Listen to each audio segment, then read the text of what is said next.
اس کیفیت کو مزید واضح کرنے کے لیے اب ہم آپ کی خدمت میں چند مطالب و احادیث پیش کرنے کی سعادت حاصل کر رہے ہیں۔ مفضل ابن عمر نے امام صادق علیہ السلام سے بیان کیا ہے کہ جب حضرت مہدی علیہ السلام کو ظہور کی اجازت دی جائے گی تو وہ عبرانی نام کے ساتھ خدا کا ورد کریں گے۔ اس وقت ان کے حامی تیار ہوں گے۔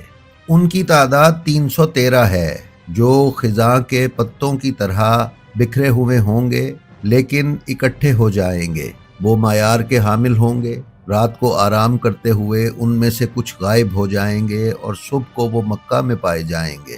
ان میں سے دوسرے گروہ کو دن کے وقت بادلوں پر سوار دیکھا جائے گا۔ وہ اپنے اور اپنے والد کے ناموں اور اپنے خاندانوں اور ان کی شہرت سے پہچانے جائیں گے۔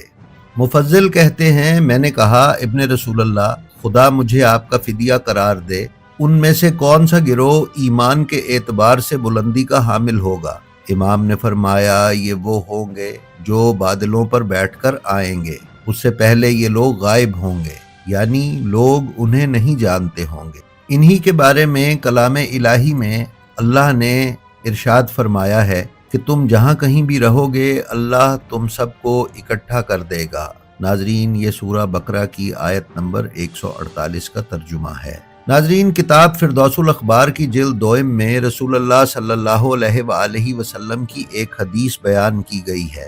آپ صلی اللہ علیہ وآلہ وسلم نے فرمایا، تمہارے بعد ایک جماعت پیدا ہوگی جو دنیا کو اپنے قدموں تلے جمع کرے گی اور دنیا ان کے لیے پھیل جائے گی، جبکہ فارس کے مرد اور عورتیں ان کی خدمت کریں گے۔ زمین ان کے قدموں کے نیچے سے پلک جھپکنے سے بھی کم وقت میں اس طرح گزر جائے گی کہ ان میں سے کوئی بھی مشرق و مغرب تک کا فاصلہ ایک لمحے میں طے کر سکتا ہے۔ وہ اس دنیا کے نہیں ہیں اور اس دنیا میں بھی ان کے لیے کوئی فائدہ اور حصہ نہیں ہے۔ امام محمد باقر علیہ السلام فرماتے ہیں کہ امام مہدی علیہ السلام کے حامی اور ان کے محب دنیا کے مختلف حصوں سے ان کی طرف بڑھیں گے۔ زمین ان کے قدموں تلے سکڑ جائے گی اور وہ دنیا سے گزرتے ہوئے امام علیہ السلام کے پاس پہنچیں گے اور ان کی بیعت کریں گے۔ کتاب بحار الانوار کی جلد 52 اور جلد 13 میں بیان کیا گیا ہے کہ عبداللہ ابن اجلان کہتے ہیں کہ میں امام صادق علیہ السلام کی خدمت میں تھا جب وہ ظہور امام مہدی علیہ السلام کے بارے میں بات کر رہے تھے۔ میں نے ان سے پوچھا کہ ہمیں امام مہدی علیہ السلام کے ظہور کی خبر کیسے دی جائے گی؟ تو امام نے جواب دیا، جب تم صبح کو سو کر اٹھو گے تو تمہیں اپنے تکیے کے نیچے خط نظر آئے گا جس میں لکھا ہوگا کہ مہدی کی پیروی ایک بہترین اور نیک عمل ہے۔ اسی سلسلے میں امیر المومنین علیہ السلام نے فرمایا کہ مہدی علیہ السلام کے حامی جن کی تعداد 313 ہے، اکٹھے ہو کر امام مہدی کے پاس آ جائیں گے اور انہیں تلاش کریں گے اور پھر پوچھیں گے کہ کیا آپ مہدی ہیں؟ وہ جواب دیں گے، ہاں میرے حامیوں۔ پھر امام مدینہ تشریف لے جائیں گے۔ ان کے حامیوں کو بھی ان کے مدینہ جانے کا علم ہوگا، لہٰذا وہ بھی ان کے پیچھے پیچھے مدینہ روانہ ہوں گے۔ امام اپنے ساتھیوں سے ملحق ہونے کے لیے مدینہ سے واپس مکہ کی طرف آئیں گے اور پھر مدینہ کی طرف جائیں گے۔ یہ عمل 3 دفعہ دہرایا جائے گا۔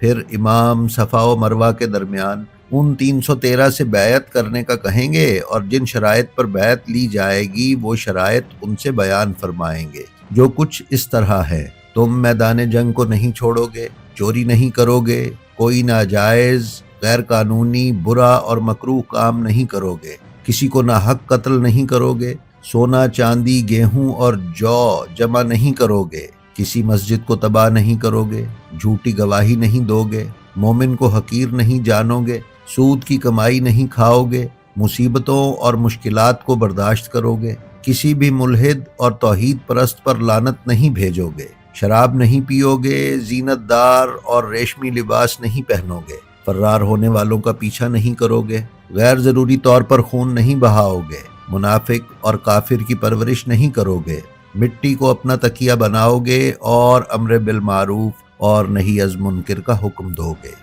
اگر تم ان شرائط پر قائم رہتے ہو اور ان پر عمل کرتے ہو تو یہ میرا فرض ہے کہ میں تمہارے علاوہ کسی کو اپنا معاون منتخب نہ کروں۔ جو تم پہنتے ہو میں بھی وہی پہنوں گا، جو تم کھاؤ گے میں بھی وہی کھاؤں گا۔ میری سواری تمہاری سواریوں سے مختلف نہیں ہوگی، تم جہاں بھی جاؤ گے مجھے اپنے ساتھ پاؤ گے۔ میں تھوڑی قوت پر بھی راضی رہوں گا اور زمین کو عدل و انصاف سے ویسے ہی بھر دوں گا جیسے یہ ظلم و جور سے بھر چکی ہے۔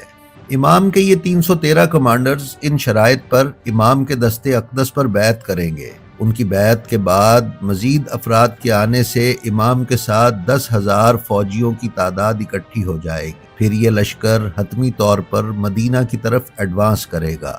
ناظرین، امام صادق علیہ السلام نے امام مہدی علیہ السلام کے ان 313 حامیوں کی خصوصیات بیان کرتے ہوئے ارشاد فرمایا کہ وہ مسلسل جاگتے رہتے ہیں اور راتوں میں کھڑے ہو کر خدا کی عبادت میں گزارتے ہیں۔ ان کی نماز کے دوران ان کی خاموش دعائیں شہد کی مکھیوں کی آواز کی طرح ہوتی ہیں۔ وہ اپنے فرائض کی انجام دہی کے مطابق دن کے وقت اپنے گھوڑوں پر سوار ہوتے ہیں، راتوں کو عبادت کرنے والے اور دن میں شیر ہیں۔ خدا کے خوف کی وجہ سے وہ ایک خاص حالت میں ہیں۔ خدا ان کے ذریعے امام برحق کی مدد کرے گا۔ ناظرین، امام صادق علیہ السلام کا یہ بھی ارشاد ہے کہ گویا میں قائم آل محمد اور ان کے حامیوں کو شہر کوفہ کے پیچھے دیکھ رہا ہوں، جیسے پرندے اپنے سروں پر پر پھیلا رہے ہیں۔ ان کے پاس سفری سہولتیں ختم ہو رہی ہیں اور ان کے کپڑے بوسیدہ اور پیوند زدہ ہیں۔ ان کی پیشانیوں پر سجدے کے نشان ہیں۔ ہاں، یہ دن میں شیر اور رات میں عبادت گزار ہیں۔ ان کے دل لوہے کے ٹکڑوں کی طرح مضبوط اور سخت ہے۔ ان میں سے ہر ایک کی طاقت 40 آدمیوں کے برابر ہے۔ ان کو کوئی اور نہیں بلکہ منافق اور کافر مارے گا۔ اللہ نے ان کو قرآن میں یوں بیان کیا ہے کہ بے شک اس میں جاننے والوں کے لیے نشانیاں ہیں۔ جی تو ناظرین، یہ تھی ہماری آج کی ویڈیو، جو ہمیں امید ہے آپ کو یقیناً پسند آئی ہوگی۔ انشاءاللہ اگلی ویڈیو میں ہم ان 313 کمانڈرز کے اسماء گرامی یعنی نام آپ کی خدمت میں پیش کرنے کی سعادت حاصل کریں گے۔ ہماری آپ سے درخواست ہے کہ آپ اپنا اور اپنے متعلقین کا خیال رکھیے اور خلق خدا میں آسانیاں تقسیم کرتے رہیے۔ السلام علیکم۔